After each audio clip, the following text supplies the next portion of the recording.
Patuloy na pinauunlad ng Philippine National Police ang talento at kakayahan ng mga kabataan sa pamamagitan ng sining at disiplina.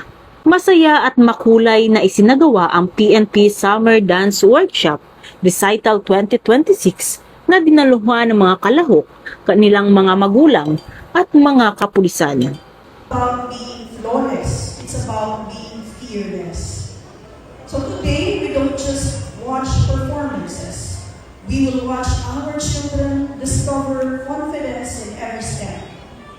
We will see our teams finding their rhythm and their style. And we see our PNP dancers proving that discipline and dance can absolutely move in the same beat. So sa mga excited at very proud ng parents, instructors, and coaches, maraming salamat po. Isa sa mga tampok na bahagi ng programa ang opening salvo at participants entourage, kung saan nagpakitang gilas ang lahat ng kalahok sa kanilang best summer attire.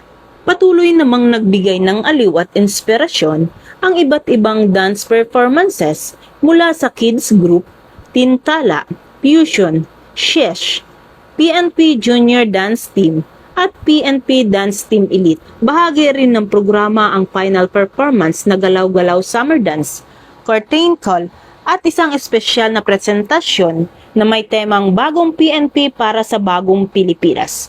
Layunin ng naturang programa na paunlarin ang talento, disiplina at kumpiyansa ng mga kabataan habang hinihikayat silang maging aktibong katuwang sa mga positibong gawaing pangkomunidad. Mula dito sa Bulwagang Lapu-Lapu, Camp Region, Rafael T. Crame, ako ang inyong PNN correspondent, Patrolwoman Dara Paluru, alagad ng batas, taga-taguyod ng Balitang Puso. Ito ang bagong PNP para sa bagong Pilipinas, serbisyong mabilis, tapat at nararamdaman.